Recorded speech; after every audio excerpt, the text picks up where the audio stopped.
यहाँ पे देखो ध्यान से, आपको चाहिए क्या, कोफिशिएंट किसका चाहिए, x टू द पावर 36 के कोफिशिएंट से मैं मतलब है, ये हमारा कोफिशिएंट मिला है किसका, ऊपर वाले का। अब समझो बेटा। Hello everyone, welcome back to Ranker JEE maths जरा हट के एपिसोड नंबर 5 में आप सभी का स्वागत है। आई होप इसके पिछले 4 एपिसोड्स में आपने काफी कुछ मैथ्स के बारे में सीखा होगा। बेसिकली इस एपिसोड में हम ऐसा कुछ कर रहे हैं कि कुछ ऐसे टॉपिक्स, कुछ ऐसे प्रॉब्लम्स को उठा रहे हैं जो जेईई बार बार पूछ रहा है और वो थोड़ा सा हट के है, जिसे स्टूडेंट जनरली स्किप कर देते हैं पढ़ते वक्त। तो आइए आज के इस एपिसोड में देखते हैं भाई ऐसा क्या क्वेश्चन है जो सबसे ज्यादा इंपॉर्टेंट है इन बाइनोमियल थ्योरम। तो अगर आप ध्यान से इस क्वेश्चन को देखते हैं तो ये क्वेश्चन क्या कह रहा है, if the coefficient of x to the power 30 in the expansion. अब देखो ध्यान से, एक्सपेंशन कैसा दिया, एक सिंगल एक्सपेंशन नहीं दिया है कि आपको सिंपली ये चीज दे दी होती या फिर सिंपली ये चीज दे दिया होती। यहाँ पे तीन तीन टर्म्स का प्रोडक्ट है और ये जो टाइप का क्वेश्चन है ये बार बार जेईई में पूछा जा रहा है। 1 फरवरी 2024 को पूछा गया।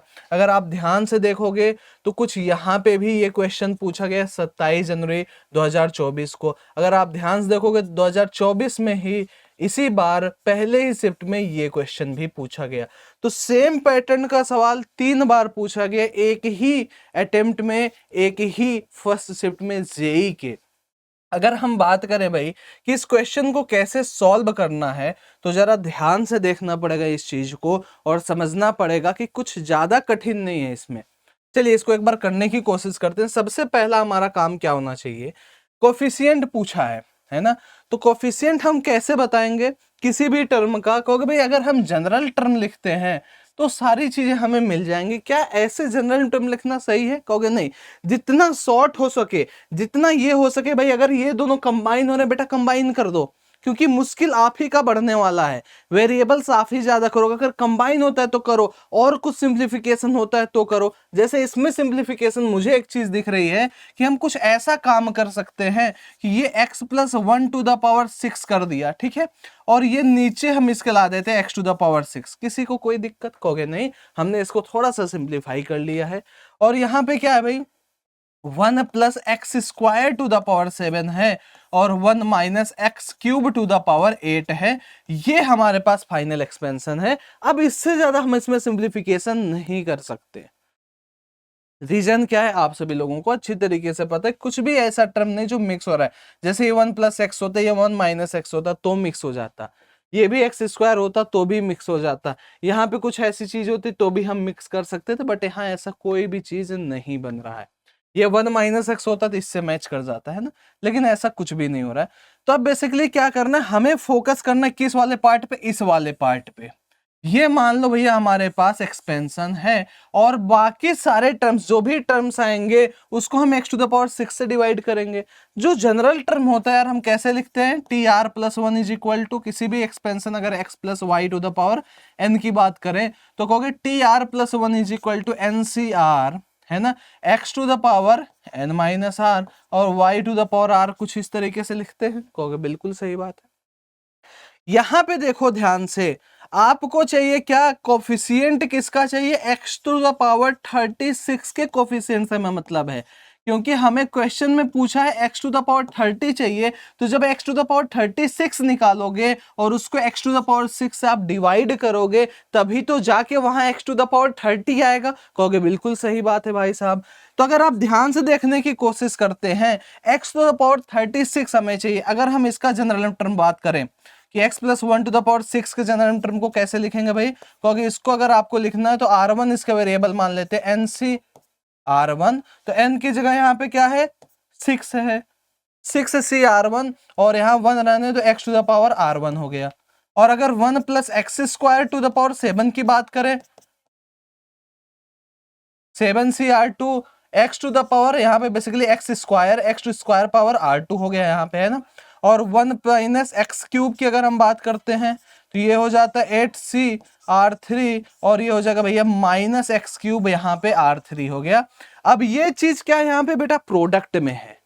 तो हमें चाहिए क्या, कहोगे भैया एक्स टू द पावर 36 चाहिए। तो पहले तो ऐसा करते हैं कि इसका जो जनरल टर्म है पूरे प्रोडक्ट में उसको हम मल्टीप्लाई कर देते हैं। तो जैसे ही हम मल्टीप्लाई करेंगे क्या मिल जाएगा यहाँ, 6CR1 into 7CR2 into 8CR3, और यहाँ पे क्या कहानी है, x to the power R1 plus यहाँ पे x to the power 2, sorry into है, into x to the power 2R2 into x to the power -3R3। ऐसे माइनस वाला इधर लेके आते हैं, बार बार दिक्कत करेगा।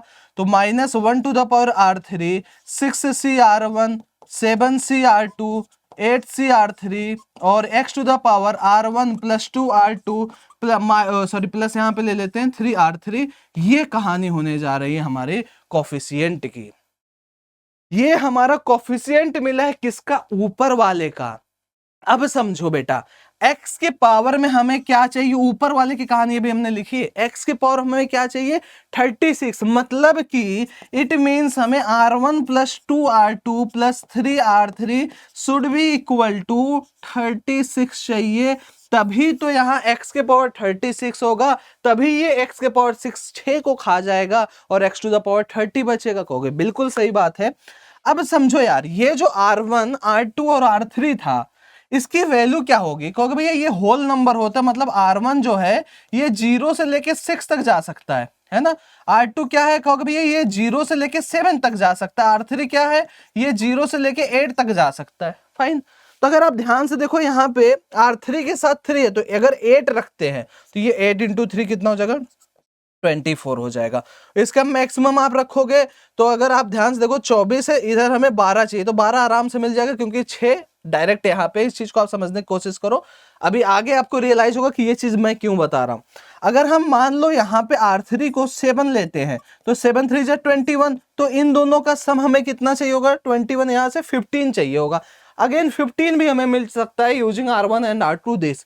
और 6 की अगर हम बात करें, R3 को 6 ले ले, 6 3 18, अब हमें यहाँ 18 चाहिए, तो इन दोनों का यूज करके अगेन हमें R1 प्लस 2R2 का यूज करके 18 मिल सकता है। लेकिन आप ध्यान से समझो बेटा, अगर R4 को हमने 5 रख दिया, अब समझ में आएगी आपको चीज, R3 को हमने अगर 5 रख दिया तो ये कितना मिलेगा यहाँ 15, इधर हमें चाहिए बेटा 21। क्या 21 कभी मिल पाएगा, क्योंकि R2 की जो मैक्सिमम वैल्यू 7 रखो, 7 2 जा 14 और R1 है 6 20, तो यहां पे नहीं मिल पा रहा हमें 21। तो R3 हमने फिक्स कर लिया कि या तो 8 होगा, या तो 7 होगा, या तो 6 होगा, 5 नहीं होगा। तो 3 R3 के लिए हमने काम कर लिया कि एक बार R3 को 8 रखा, इसका सम जितना 24 माइनस कर देंगे इतना चाहिए होगा। R3 को 7 रख दिया माइनस करके इतना चाहिए होगा, देन R3 को 6 रख दिया। उस चीज को मैंने यहाँ पे टेबल में शो किया हुआ है कि एक बार R3 को 8 रख दिया तो R1 R2 की क्या पॉसिबिलिटी बन रही, R3 को एक बार 7 रख दिया तो R1 R2 क्या पॉसिबिलिटी बनेगी, R3 को एक बार 6 रख दिया, बस R3 5 नहीं रख सकते। तो बस ये कहानी हो गई भैया कि ये टोटल केसेस बनना 1 2 3, सॉरी यहां से 1 2 3 4 5 6 7 8 और ये 9।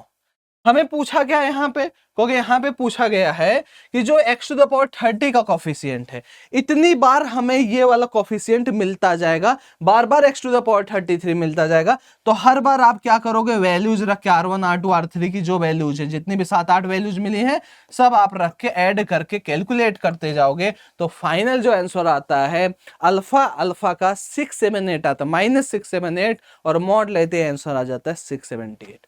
आई होप आपको ये वाला प्रॉब्लम समझ में आया होगा। कुछ नहीं, एक बार मैं फिर से रिवाइज आपको करा देता हूं। भाई हमने क्या किया, थोड़ा सा सिंप्लीफाई किया।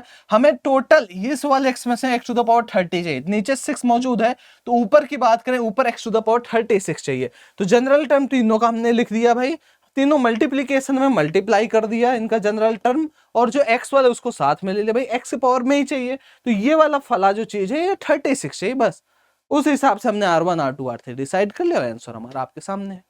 और अगर इस तरीके के प्रॉब्लम्स आपको सॉल्व करने 2024 के, तो आप इस क्वेश्चन का स्क्रीनशॉट लेके कमेंट में इसका आंसर जरूर आप बताना कि भाई आंसर क्या आ रहा है।